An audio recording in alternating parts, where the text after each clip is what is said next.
Can you even see my eyes? Okay, before we call it a night, because it is almost 11 p.m. where I am. Before we call it a night, a couple of things I wanted to talk about. Well, one thing specifically I wanted to talk about real quick. I noticed in today's climate, when people come against you, the average, especially Americans, the average American adult looks for instant gratification. They look for instant revenge, ironclad, vile, and cold revenge off rip, right?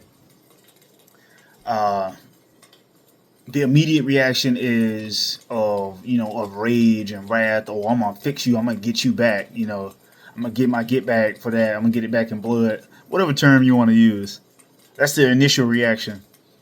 Um, I used to be the same way when I was a teenager. When I was younger, I used to think the worst blow I could deal to my opponent, to my one of my ops, whatever you want to say, to my enemy, is to beat them within an inch of their life in front of the people that they usually hang around, like some of their homies or their family members. That used to be what I thought was like the ultimate get back, was to whoop them in front of everybody. As I've matured, I've understood something. By you being angry at somebody who's miles away, like overnight, you can't sleep because you're so angry and stuff like that. All you're doing is hurting yourself. Oh, I'm gonna fix you. I'm gonna be mad at you. I can tell y'all right now, them people do not give a damn. Once you are out of their eyesight, they could give a damn about you. They don't care. They don't care that you mad and you can't sleep. You ain't doing nothing but hurting yourself.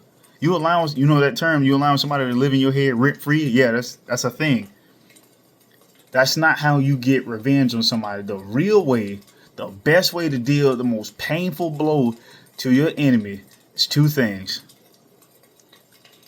absence and success. In that order. In that order. Absence and success. I've gotten to the point to where I've gotten so much clarity over moving this way that I don't even block people who come against me anymore. You know why? Because adult men and adult women, they always know. They know when they screw somebody over. Like they know. Some narcissists out there like to pretend like they don't know that they hurt you, or they don't know that they cheated on you, or betrayed you, or disrespected you, or put their hands on you, or something like that, or tried to kill you. They like to pretend that they don't know why you don't like them and you don't enjoy their company, and you want to cause them harm. But deep down, they all know, and because they know, you don't have to explain yourself. And that's one thing I have definitely been studying lately, is stoicism, and finding the value in not explaining to somebody why I don't like what they did. After the initial reaction, like, hey, you did this, I don't like it, they're still doing it, there's nothing else to say. There's nothing else to say. You don't have to give somebody 5 or 6 times to correct their actions. Remember what Maya Angelou said? If someone shows you who they are, believe them. That is one of the truest statements I've ever heard. So now, and y'all have seen it mostly in relationships. So now, if people come against you, people hurt you, you know what you do? Don't even block them. Issue the worst punishment you can give to them whatsoever. Ignore the hell out of them. The second you cut them off, or you've made it clear that y'all are no longer friends, y'all are no longer a couple, y'all are no longer cool, whatever the case is, don't even block them. But pretend that when you did it, that situation, pretend that they died along with it. It's the best medicine, I promise you. I have done this myself. Just move away in so many different ways. Cut all communications and ties and everything. You don't even need to block them. Just don't talk to them. Don't acknowledge their existence. Move how you want to move. Make yourself happy and find your success. You have to be successful. That's the key, though. You got to find success in whatever it is you're trying to do. I don't care if you want to learn how to sew. I don't care if you want to learn how to fix cars. Whatever it is that you want to be successful at, that's where you put all your focus. Because I promise you, especially if it's after a breakup, that person, they know that they were wrong. So you know what they're going to do? They're going to shit all over your name in absence. You know why? Because they're mad. They're mad that they don't have your attention anymore. They're mad they ain't got your attention anymore. They're going to tell everybody who will listen how shitty you are as a person, knowing you did nothing to them.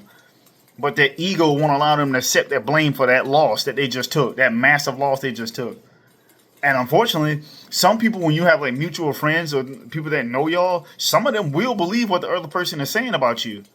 That means they weren't even your friend to begin with. Cut their ass off too. Cut them off too. And you move how you want to move. Don't stalk their social media. Don't call and ask about them. None of that. Just move how you want to move. Pretend that person is gone from this earth. And you got to find something to be successful in. If you're in college, focus on college. If you're trying to get in shape, focus on getting in shape. You're trying to find a new relationship, find a new relationship. You're trying to get closer to God, get closer to God. Whatever your mission is, you focus on that mission and move how you want to move. And every time, it never fails. The person who crossed you is going to keep tabs on you. I promise you they will. Either through social media, mutual friends, something. Or they might see you in public. That person is eventually going to start getting nervous. Like, damn, did this person move on? Did they really, was I really the one holding them back? They'll never tell you that because of their ego. They'll think that though. Damn, was I really holding that back? This person glowing now. They got this and they doing that. And they're not even checking for me. Like, damn. So they'll start looking for you.